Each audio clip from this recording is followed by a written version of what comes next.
We are live with another My Music. It's Graham Coath. In a minute, I'm going to be speaking to my guest today, Parabola West. Hello, how are you? Hello, I'm great. Good. How are you? Yeah, I'm really good. First, what we're going to do is just going to have a quick little advert from our sponsors, and then we'll be back. So hang on in there, everybody.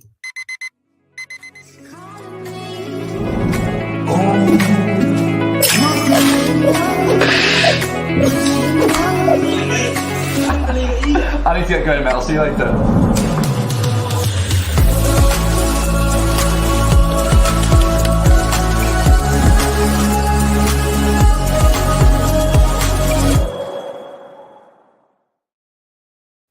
Now, I was saying just before that little break that I haven't had many people from your part of the world on this show as of yet, which is an absolute shame.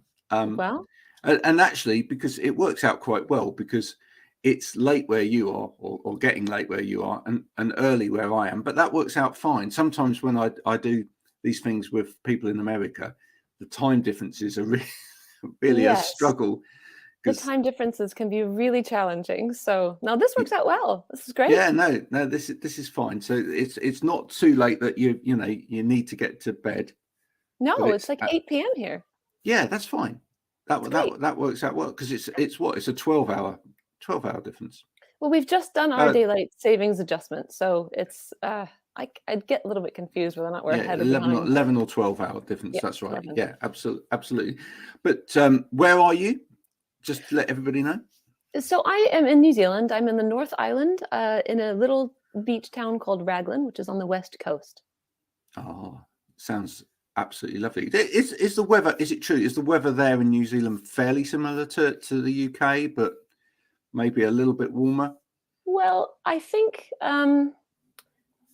well, it's obviously the opposite seasons at the same time. So we're Yeah. getting ready to we're in autumn now, things are getting colder. But I think that the summers are a lot sunnier probably here, Yeah. but definitely the winter's pretty rough. Yeah, I only lived in the UK for a short time, and then I came to New Zealand, and I definitely remember more dark days of weather. But when the sun came out in the summertime, everybody was really into it. So that was kind of exciting. The novelty of it was kind of Yeah, sweet. well, I think the thing that with British weather these days, and I don't know whether it's down to global warming or anything like that, is, but we seem to have, very crowded house weather. We seem to have like 4 seasons in one day. Right. Yeah. Nice reference. Yes. Yes. Thank you. But yeah, that's exactly what we tend to have. I mean, what you can have, it can be bright sunshine as it is at the moment. The day looks quite nice at the moment, but it started grey, and all of a sudden you'll have snow or hail or Well, it's not that extreme over here, but it does. I mean, the 4 seasons in one day is definitely something that New Zealanders can relate to. yeah, for sure. no, absolutely. So when did music start for you? Oh, well, I mean, I grew up in a musical kind of environment, so it was sort of always there. But then I started really songwriting when I was a teenager. I was putting my poetry to music, and then decided to pursue music when I was at university, and I actually dropped out in order to go follow the band to the UK. And so that was kind of where music was really, I knew that was something that I wanted to do. But then What were you doing academia wise before you dropped out? I was studying English literature. Right. Yeah. Did you have a plan for that at all, or did it just? Yeah. I did. I had this idea that I wanted to be a professor and teach the Romantics. Wow. I thought that would be, and who knows, life is long and beautiful. This still might be something that happens, but I really just got totally inspired in that genre. Yeah. And so I thought that would be a really cool career. But then I loved music more, and I got to still write and perform my writing in music that way. So who was your favorite romantic? Oh gosh, okay. Maybe Coleridge. I just remember this one poem, Kubla Khan, that I just couldn't get out of my head for a long time. Yeah, it was But deep in your psyche. That's going back a Long, while. yeah. Yeah. What I liked about the Romantics was that it was this there was this era of writing during this like Calvinist age where everyone was writing about God and religion and if they were saved. And then the Romantic era came in and people started writing about nature and the world around them as almost being like godlike or yeah, and that really They kind of saw the spiritual realm in what was already around them. Yeah, it wasn't that there was a lack of believing in, you know, an entity. It was just that there was for the first time seeing spirit in nature as opposed to us being totally separate from it. Everything was a little bit intertwined, and that that was my jam. And and I'm sure all of us have experienced that to one degree or another when we've, you know, stood on the edge of a cliff and looked out over the sea, or, you know, exactly. So it's a wonderful, it's a wonderful thing, nature. Absolutely. So what was it? What was the tipping point that took you out from that academia into music? What was there a little story involved in that? Did you meet somebody? Was there an offer to do something? Or so I was in a band that they were in America. They were a British band. They were in America doing some recordings, and then they had a vacancy in their band pop up for like backing vocals and some extra keys. And I thought, well, I could maybe.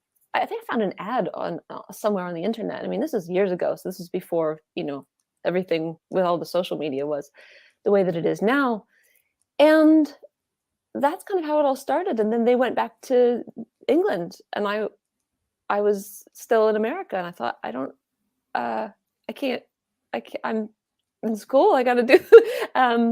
They said, well, come join us, and I said, okay. It wasn't a hugely popular decision amongst the people in my American crew. They're like, wow. It was the right time in my life, though, because I was going through some really tough stuff. My mom had just passed away, and I was really struggling to, you know, to concentrate and give my academia everything. And I just needed a change. I needed a fresh start with something. So it came at the perfect time for that. So yeah. And what instruments were you playing then, or what were you doing musically? I was just self-taught piano and singing. So that's really what I was doing. It was just so that was worked out perfectly because that's what they were looking for in the band. And then what did you need out of that band to develop musically yourself? Well, you know, I was really frightened, and I didn't have any experience, and so really, it was the opportunity was getting out there, being in a musical environment. I didn't mean it. The band life was just something I had no idea about, and so I needed experience. I needed confidence. I did a lot of songwriting during that period of time.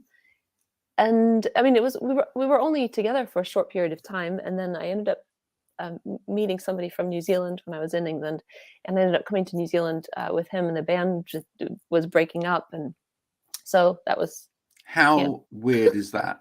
Hey, crazy weird. I mean, that sort of story happens all the time when I'm doing these interviews. That someone goes, I went halfway around the world to do this, etc., and then I ended up meeting this person, and then I came back to. Came back to here. I mean, of all the places that he could have been from, I'm delighted that it was New Zealand because I have been here since 2003, and it is my home now. In fact, I just in the last couple of weeks got my citizenship. Wow, that's brilliant. So where are you from originally? I'm originally from America, from just outside of Boston. I was raised in Springfield, Massachusetts. Very different in terms culturally from where you are now? Well, very different. The American culture and the New Zealand culture are very different.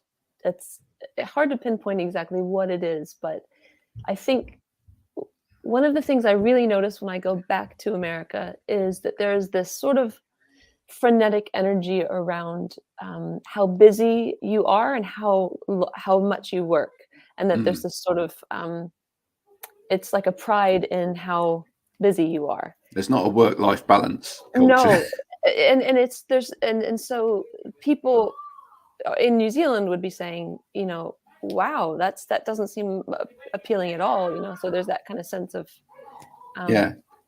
So with your New Zealand set of eyes now, that you've now just rubber stamped and managed to get your official citizenship. Yeah. Does that mean do you find yourself reflecting on American culture when you're thinking about writing your music? I'm not really conscious of it when I'm writing, because so much of the music, it's not really. I don't know. Actually, I've never really thought about whether or not I write differently as a New Zealand resident or a U.S. resident, but I think here my environment is so different from what it was. I mean, I grew up in a high-rise apartment building in the city, and here I live on the top of a mountain, off the grid, with just rolling hills around me, and it's a very different experience. And so, a lot of my writing is really tuned into nature.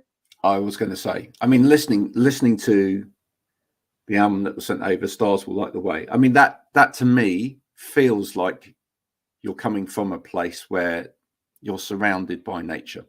Yes, it's very reflective of the environment that I'm in, and my mindset about the environment. How can I feel incredibly connected to this landscape, and so I'm just delighted that I ended up here.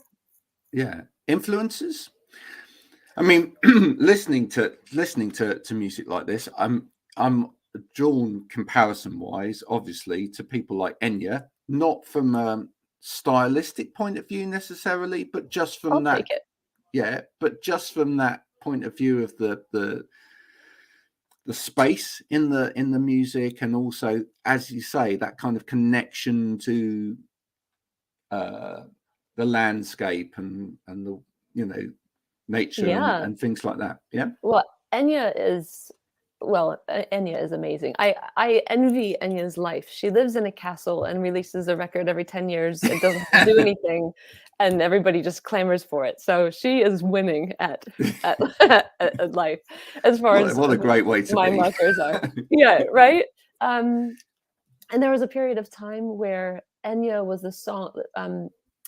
Caribbean Blue was the song that I woke up to every single day of. Right. so Enya's definitely in there as far as an influence, and I think also very formative years were spent listening to Lorena McKennett and also Tori Amos. I really that album, Little Earthquakes, came at a time of my adolescence that was just like, you know, it's like a coming of age. It was the perfect timing for that record in my life. And there are a lot of Kate Bush probably as well. Well, the thing is, once you've you know, discovered people like Tori Amos, you always then go back to Kate Bush. Right. Yeah. Yeah.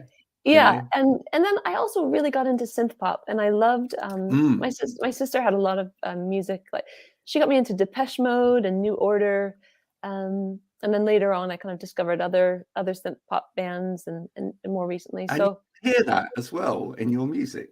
Yeah, it definitely it comes out. It's like it's sort of, excuse me.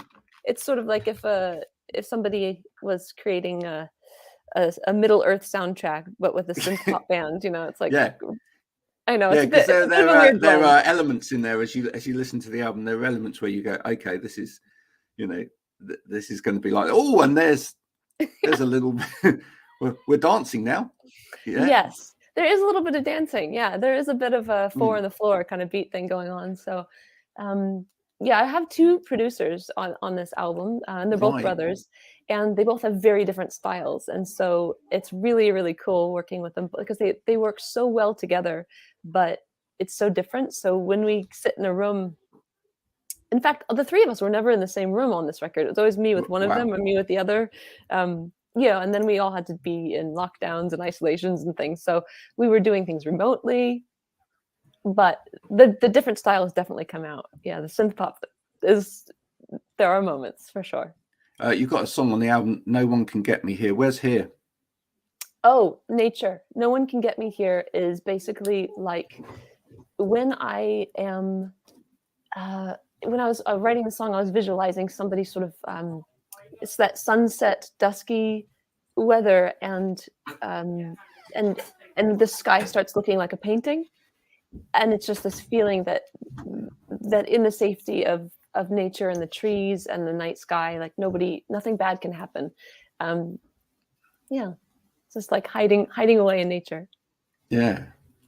So you listen. You listen to Enya. You listen to synth pop bands. Are there any other musical influences that have really pushed you along the way?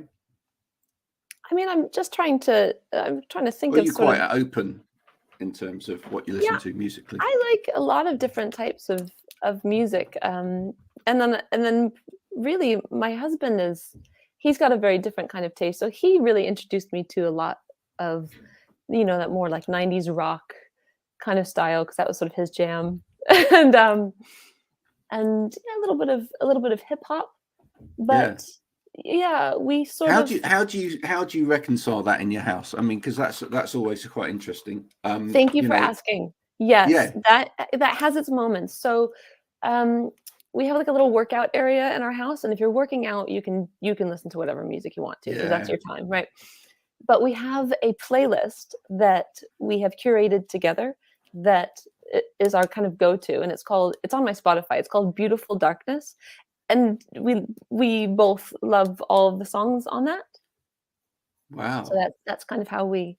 Is that publicly shared? Can people tune into? Yeah, for sure. Yeah, and I was thinking, what are some of the other artists on there? Like we've got Aurora on that playlist. Oh, she's fantastic. Yeah, have you ever seen her live? Oh no, but that's in one interview somebody said, "What would be your ideal scenario?" And I said, "Oh, I'm." In my ideal scenario, gig-wise, I'm opening up for Aurora, and then I'm backstage with Ivor, and we're having a chat about an upcoming gig that we're going to be doing together. It's that would be my. She's mad good live. Oh yeah, I've watched a lot of her live performances, and her pitch is, I think she might have perfect pitch. I don't know. It's worryingly good and consistent. It's amazingly good. And she was like 8. I know she's older than that, but she's just she has found her path so clearly, so in her life, so quickly. It's really so inspiring. I'm a fangirl, clearly. Well, no, I was surprised by her, because when the first album came out, I thought, this is different. There's similarities to some stuff that I've listened to before, but it's different. And I was thinking, has she been modeled this way? Or, you know what I mean? When the first album comes out like that, you think, has she been sort of led into this or whatever? And then you think, and then as subsequent stuff has come out, you think, oh no, no, she clearly knows exactly what she wants. Yeah, right? I think she is driving that bus. Yeah, like she hears it and delivers it. So yeah, and she writes a lot about nature too. Yeah, absolutely. What's your great ambition with your music? Do you have one? It keeps on changing. I mean, I don't have like this is going to sound so corny, but like my main ambition is to get into the headspace of presence and enjoying the journey, because the kind of relentless drive of ambition is really counter to feeling like you've ever achieved anything, and also just enjoying it. So I'm really focusing on it with this album release, just slowing down and being mindful and trying to enjoy the journey, and just to keep dreaming up impossible ideas, and then somehow they happen. There's like a real magic in saying it out loud. I said, I'm going to create this album, and then I'm going to make a book and turn into different characters and all of these things. And it was a wildly crazy idea that I'd be able to do that without sort of any budget or any. Here we are. Yeah. And I like the idea of, when you said earlier as well, I could go back to that, the academia bit. I could actually end up doing that one day. Yeah, I That's think, that's the thing, isn't it? Why limit yourself as a person to being this on this yeah. journey? Oh, I totally agree. I mean, you have to you just have to like follow your heart with things. And if if one day music just feels like, oh, I'm done. Okay, I finished early. then I'll just honor that, I guess. But then it may not actually ever be done. Yeah, I can't imagine a time where I won't be using music to In some process way. my emotions. I mean, I might not be putting it out to the world, but I think I'll always be using music to process whatever is going on in my head or my emotions, or Yeah. And I've spoken to a lot of people on this broadcast who, had an early career, and then, it filtered off into other things, other activities, maybe even, some great activities like, being involved in the arts and culture or whatever else. And then, 20, 30 years down the line, they just go, oh, I really feel like I'm being called to make an album again. And there they go.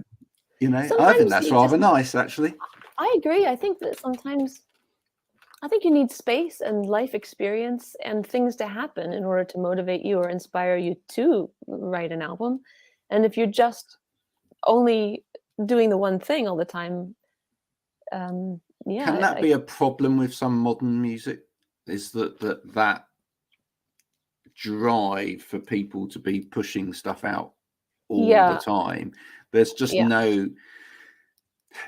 you're going to get a lack of quality in a way, because as you say, where's the build up of experience that you bring into that? And I guess we've seen that a lot over the years anyway, with people produce a great first album because it was 10 years to get up to that first album or whatever. Yeah. And then, and there was all of that life experience and brilliantness and heartache and pain and the real went stuff into that album, and then someone said, and I need another album, 6 months. And so all you can write about is how you're tired on a tour bus or hooking up in a club. Like, it's just it's not a good, it's not a good transition. I totally it's yes, that is a real problem. I think the pressure to always be looking to what's next is, and I probably less so with independent artists, because we don't have labels giving us rules or making demands. But I don't feel any pressure to get right to work on another album after this. My ideas are, I'd really like to start looking more into soundtrack kind of music. So I can see that. Actually, when I played your music to my wife this morning, she said it could be on the soundtrack. Yes, manifest it. Yes. There you go. Yeah. You go. So that's my son's a filmmaker. Maybe. There we go. Hey, look, we've got the music. So let's talk. Let's make it work. Yeah, let's make that happen. Maybe. Yeah. When he gets the call from Netflix to make something. Yeah, there we go. That's what he's trying to do. Well, that's another musical influence. Ivor, she does all of the music for The Last Kingdom, that series, and it's so moving. All the it just helps you tell the story, and it's all this background and these like wild wailing vocals and things like that, and so that would be such an amazing. Well, in a way, that's great, isn't it, for musicians, because actually, content per se is, and that's where the world has changed to some degree, is that now content is everything. This is content. To some extent, music becomes content as well. Film becomes content. Everything becomes content, and there's got to be so much of it, because and we were discussing it yesterday. People like Netflix or any of the streaming services, they can only stay relevant to people if there's content on there that people haven't seen, and people are consuming huge amounts of content these days. Yeah, that's true. Right? It's not like back in the day, and I've discussed this with other musicians before now. You used to go and buy your music. Yes. Right. Like you saved money up and bought you would music. queue up right. To be so that it wouldn't sell out, and you've held it in your hands, and it had a smell. And you'd have like 20 albums, and you'd go, these are my 20 albums, and then you'd put them on and you'd play them to death. You'd literally wear through that album or whatever. You bought it on cassette tape, you wore that out, and then you bought it on vinyl, and you'd wear that out, and then you bought it on CD, and you realized it wasn't as good as vinyl, so you bought it on vinyl again. But you bought the whole thing several times over. Yeah, it was a golden era. Yeah, it was. And you just play it.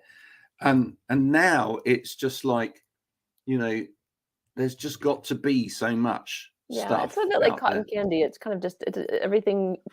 There's the flavor, it disappears, and you're on to the next. So it's a very and the music, you think about the music that was amazing, that we looked forward to and bought. Like, none of those songs would make it onto the radio now.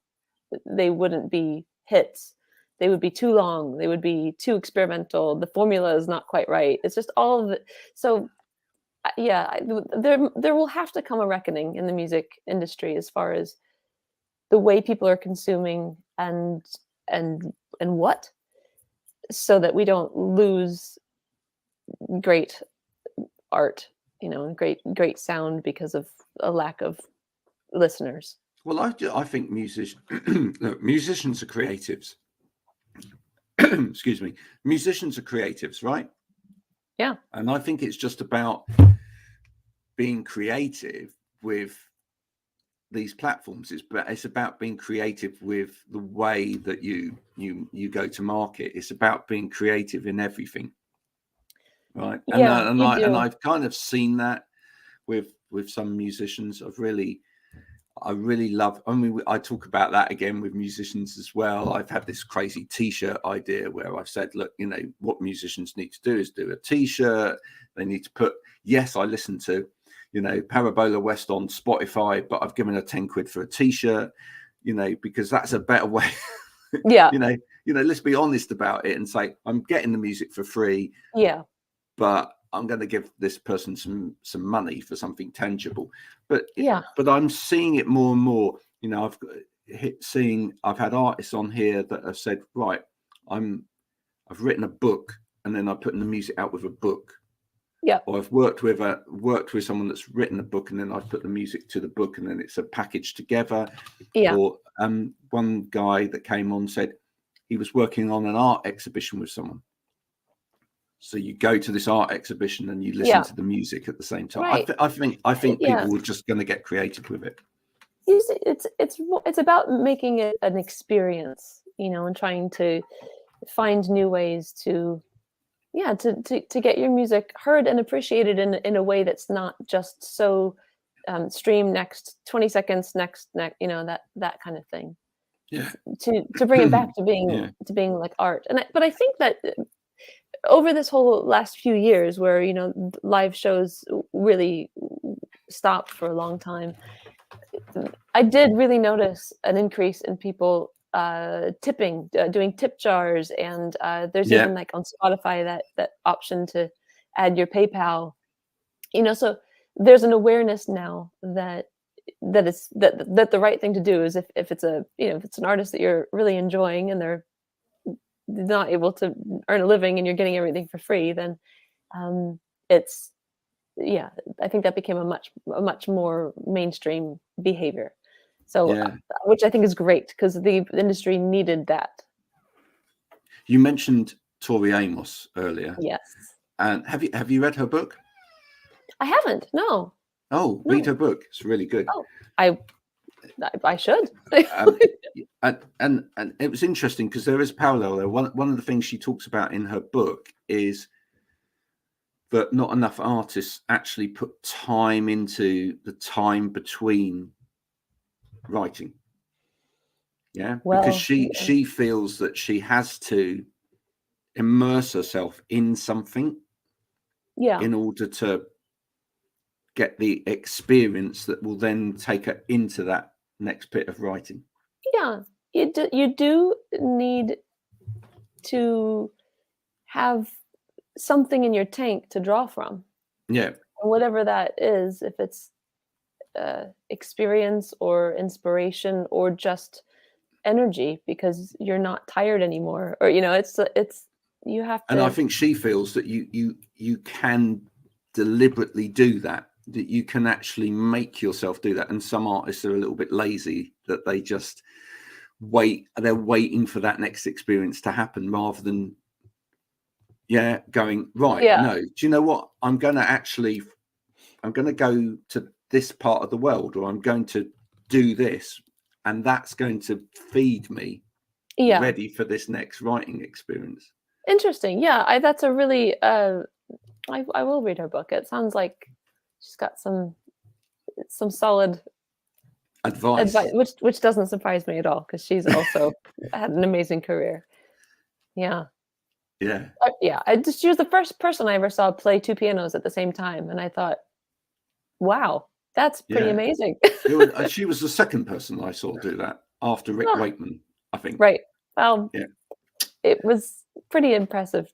It was, I know. It's I was very fortunate to record her when she first came over to England. Right. And I was stood from her at the front of this thing. In fact, I even got to play her piano, which was rather nice. Oh, right. Not a lot of people could say that. No, exactly right.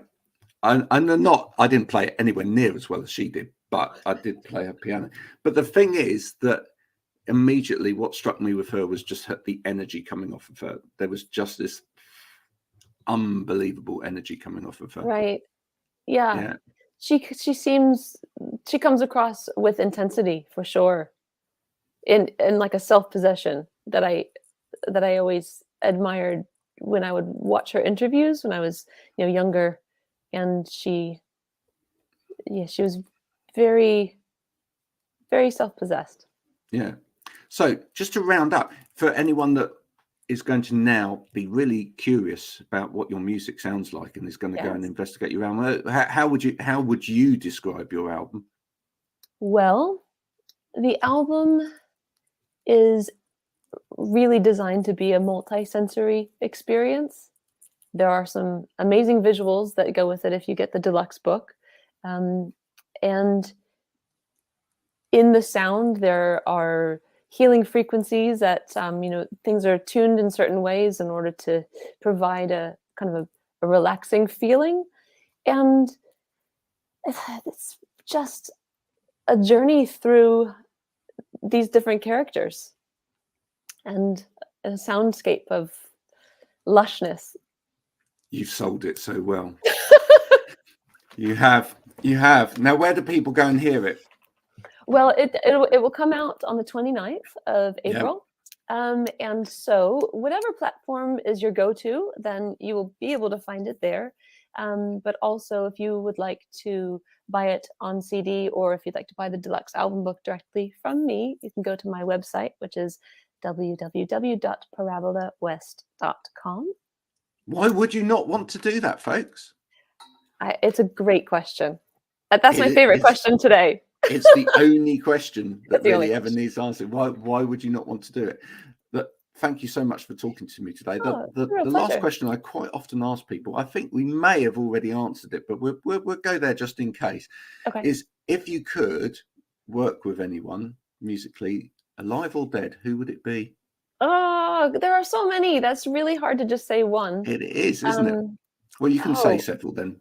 You can have a jam with lots of people. I do. I want to have a jam with. I want to work with Aurora. I want to work with Ivor. I would love to have Prince. I was so blessed to see him in his last tour when he came to New Zealand. It was just him at the piano, and it was amazing. So Prince would be on that list as well. What was it about Prince? Well, he was, you know, he was just performing at a piano, and he had like a little iPad, and it was very, very like lo-fi, and he was so captivating and hilarious. He was so funny and just brilliant musically, and everything was so epic. Yeah. But he wouldn't let anybody take pictures or have their phones or anything like that. If the security would come and get you if they saw you take your phone out. So he was very tuned in to be present with me here. We are in communion. Like, you be present with me, I'm here with you. This is the experience. Yes, not this. This is not the experience. So that was really stuck in my head. Stuck in my head a lot. For me, he was always an artist that if he appeared anywhere, he would just totally capture the show. Yeah, he was like mysterious, but otherworldly. Like it, yeah. Yeah. Have you ever seen? You must have seen the VT of him playing with a load of other musicians doing George Harrison's "While My Guitar Gently Weeps." Yeah. Yes. It's otherworldly, isn't it? I mean, it's just like there's all of these very famous musicians on stage, and they're all brilliant. But as soon as Prince does what Prince does, you don't look at anybody else. You don't look at anybody else. It's just like it's suddenly his backing band. Yeah. There's a certain magic in it.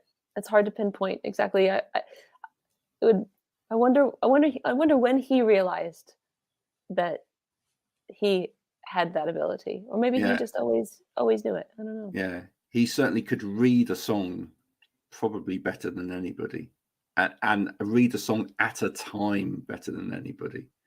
I wonder if all of that music in the vault will come out. You know? Oh, in a way, I hope not. Yeah, same. I hope if he didn't release it and he didn't sign off on it, I feel like, because as soon as he went, you know, when he passed, then suddenly everything was up on, you know, the radio and Spotify and things like that. Whereas, you know, that was not okay whilst he was here. So that was kind of sad. Yeah. He was one of those people. I bought his music a lot. Yeah, I really hope that if it does ever happen, if people do release it, that nobody actually tunes into it.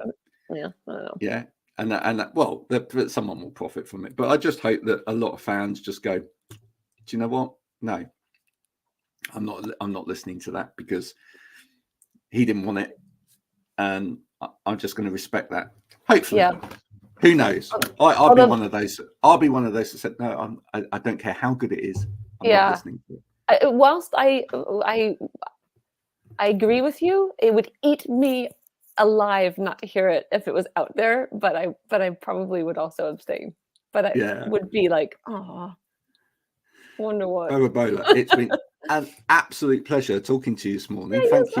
Thank you for staying up to talk to me. I'll leave you to hopefully a nice restful evening now. If anyone wants to get hold of the album, it's coming out on the 29th. Stars Will Light the Way is the name of the album. Please do check out Parabola's website, which is her name.com. It's parabolawest.com. Yeah, parabolawest.com. Buy it. We'll say it one last time. Buy it. Buy it. Because you know what? Regret it. When you buy something, it means there will be another one. Yeah. And then you can continue the journey. And there's a special edition and all of that. And then you'll feel like you've owned something precious. Yes. That's limited edition. There you go. Make sure you do it, folks. Until another time, maybe another universe. Who knows? I'll speak to you soon. Awesome. Bye for now. Take care. Thank you. Bye.